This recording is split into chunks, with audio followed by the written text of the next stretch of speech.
What has Razer announced today?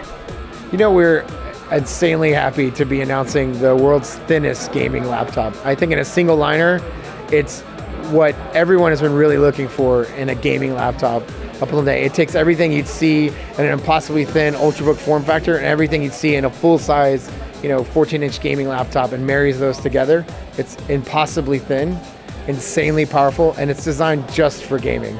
And for us, we're really excited about that because it really offers the ability to do things that you really haven't been able to do before. You're always compromising between performance and portability, and then on top of that, you sometimes wouldn't have the features you want as a gamer, whether it's anti-ghosted keyboard or gaming grade trackpad or killer wireless where you really have that amazing wireless card. So all of those things we've been able to through the help of an amazing design and engineering team and our partners at Intel and NVIDIA really create the world's the world's thinnest gaming laptop. What are some of the improvements that went into the Razer Blade Pro? So for the Razer Blade Pro, which we had had before, the 17-inch form factor on the Pro, we really started talking to users and partners about how it was being used. With the first generation of the R1 unit and the second generation, the new Blade, we started getting feedback from game developers, indie studios, YouTube professionals that were using our products and coming back. I mean, everybody from Fall Out Boy to Freddie Wong were like, this is an amazing notebook and this is what we use it for. Hey, in addition to being the drummer, I love to play Star Wars The Old Republic and this system is the bomb for that.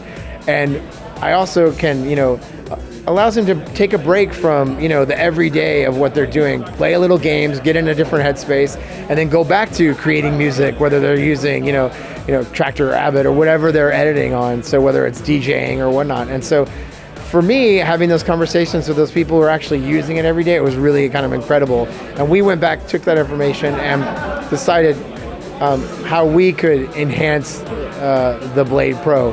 That's making it, more power, incredible form factor, and then all new Switchblade user interface applications that are designed for professional users. So in a single liner, it's work hard, play hard, and for us, that's really what we like to do. It's work really hard and then take a break and enjoy a game. What differentiates the Razer Blade from other small form factor laptops? I think we didn't have to make compromises on performance. That's what really differentiates it from what you would see as a, in that thin and light class, whether it's the MacBook Air or an Ultrabook or whatever. It's being able to say, I want that form factor, but I still want to be able to play Crysis 3. And so for me, as a business professional, creative professional, or someone who's always on the go, I really like that, being able to have a notebook that's great for office productivity and for doing all my everyday tasks, but also is able to do all the gaming needs that I want, and not just, and I love me some Angry Birds, but, a little bit more than that. And so for us, that's great, and that's what's amazing, and that impossibly thin and insanely powerful form factor on the 14-inch Razer Blade. What are the differences between the Razer Blade and the Razer Blade Pro? Well, I think if you're looking at the 14-inch form factor versus the 17-inch form factor, the first thing that comes to your head is the Switchblade user interface. And it kind of depends on what the user is looking for and what kind of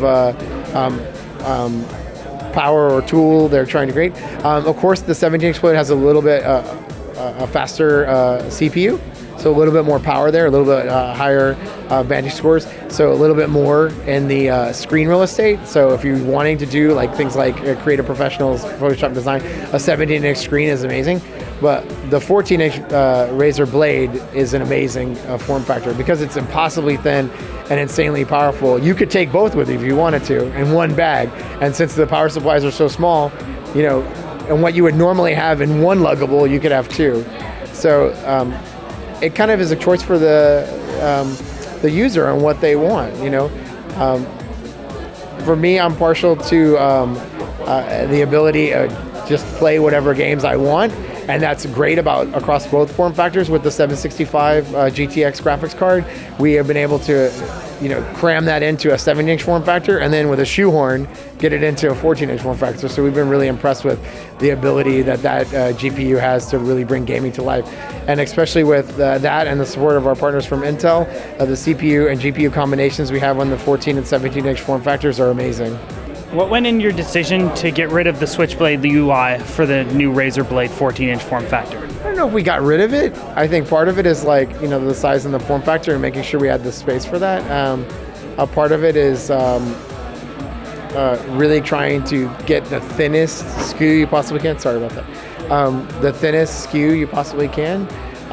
But one of the things that we offer at Razer is choice, and that's what we have a 17-inch and a 14-inch form factor, is we let the user decide. We've pushed really, really hard to get incredible price points for our two new SKUs. We started off at $27.99, brought it down to $24.99, then brought it down to $22.99, and then at $17.99 for the 14-inch form factor. We're really doing everything to try and make sure that gamers know.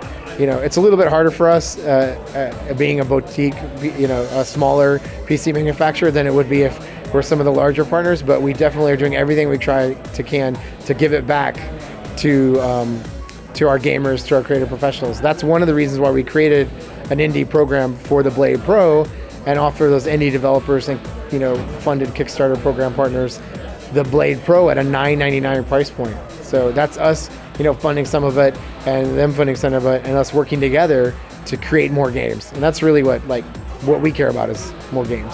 Is there any talk or decision making into making the Switchblade UI into a standalone product? It's funny you mention that because it's already shipping. We already have the Death Stalker keyboard and the Star Wars Old Republic keyboard. So all the applications that you see on the amazing Switchblade UI on the Razer Blade Pro are launching today on all those other platforms. So if you have a Death Stalker keyboard, just go to the app manager and download whatever app you want. If you have a Star Wars The Old Republic keyboard, you can do that as well.